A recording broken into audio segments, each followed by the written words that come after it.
Welcome to Rewatch and Rank. On this channel, we rewatch older TV shows, provide a summary and opinion on the episode before ranking each episode against each other.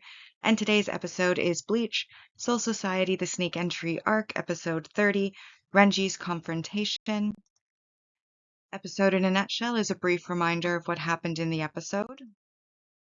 So in this episode, it begins with Ichigo, Ganju, and Hanataro in the sewers where they've escaped to, and they are walking, or rather following Hanataro, who is familiar with the tunnels slash sewers because part of Squad 4's duties is cleaning them, because a lot of the miscellaneous chores get sent to their team because they're the weakest, and he's taking them to as close as possible to where Rukia is, and this way they can avoid having to fight their way there.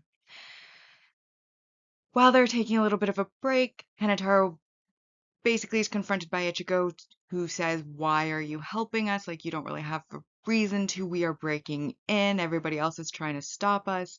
And Hanataro reveals that he was the janitor for Rukia's cell, and that she ended up being a very nice person, given that she was a noble, and told him about the living world, and he really wants them to go ahead and save Rukia, and that is why he is willing to show them this secret-ish path towards the tower. So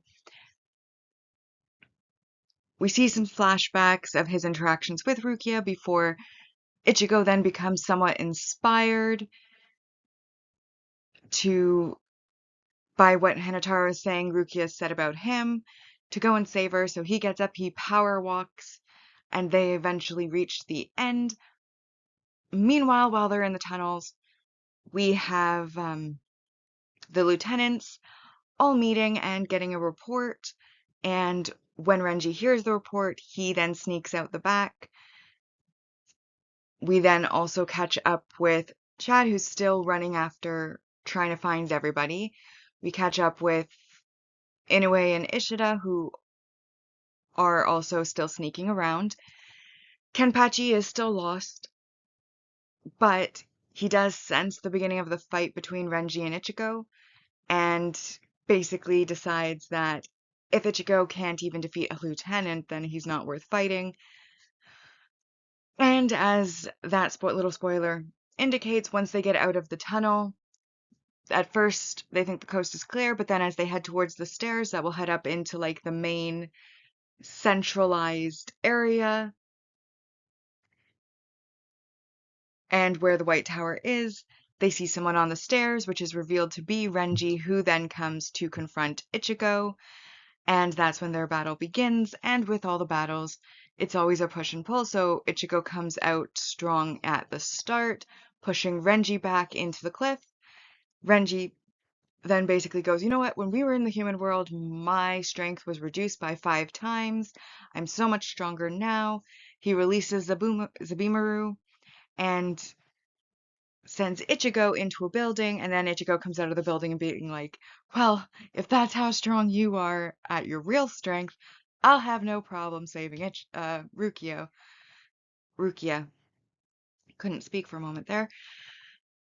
And they then, of course, are going to continue to confront each other, but that is where the episode ends for this time. So now that we've been reminded about what progress has been made within this episode, it's now time to rank the episode. And as always, we'll be ranking on our mostly objective ranking first, followed by the personal ranking.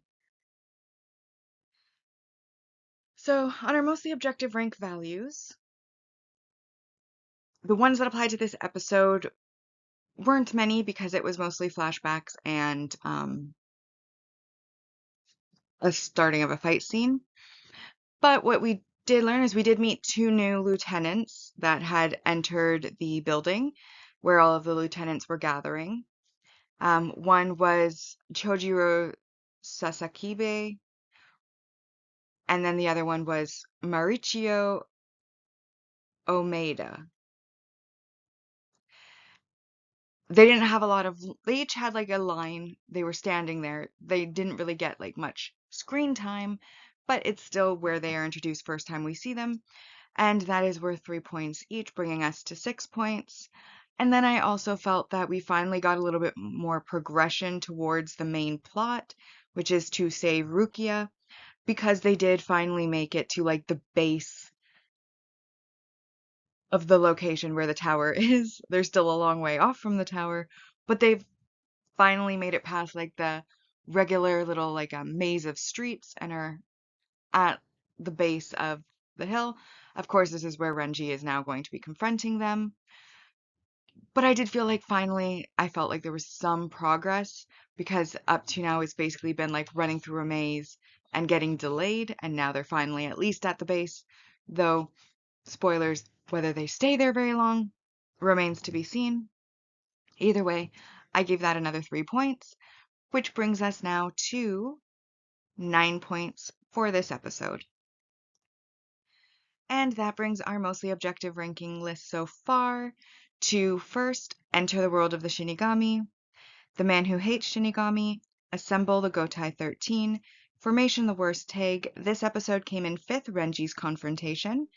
Then we have 14 Days Before Rukia's Execution, Penetrate the Center with an Enormous Bombshell, Orihime Targeted, Release the Death Blow, and then so far and last, Break Through the Shinigami's Encompassing Net. For my personal rankings of this episode,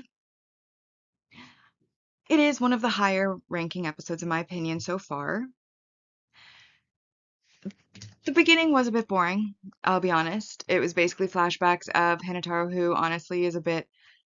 Okay, I'm not going to say they're a dislikable character, but they're a very meek character, which isn't my personal favorite type of character.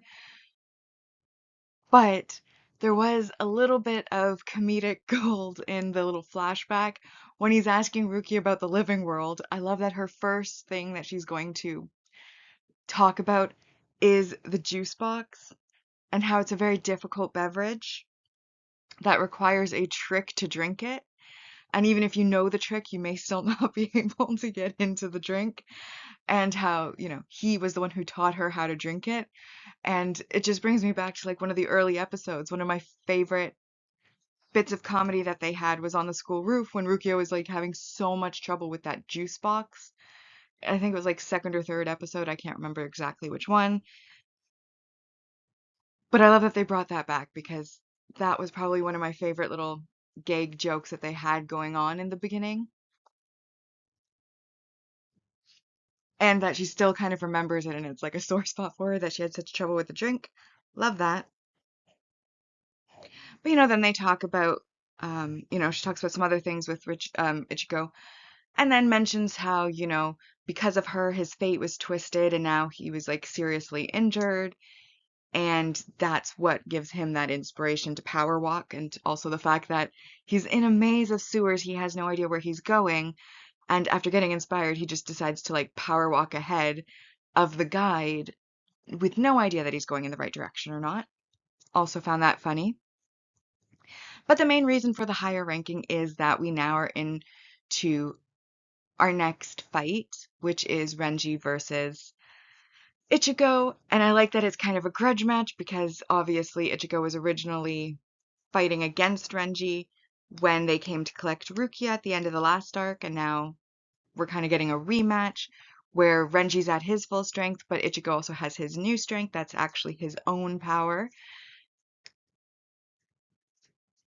And like I said, with all of these fights, they try to keep the tension and the adrenaline pumping by having that push and pull of Ichigo starts strong, he manages to not defeat, but push back Renji, then Renji, comes back with his power, increases his strength with Subumaru's release, and then pushes Ichigo back, and then now they're confronting, and we leave it on a cliffhanger in the middle of the fight so that we can hopefully continue that in further episodes.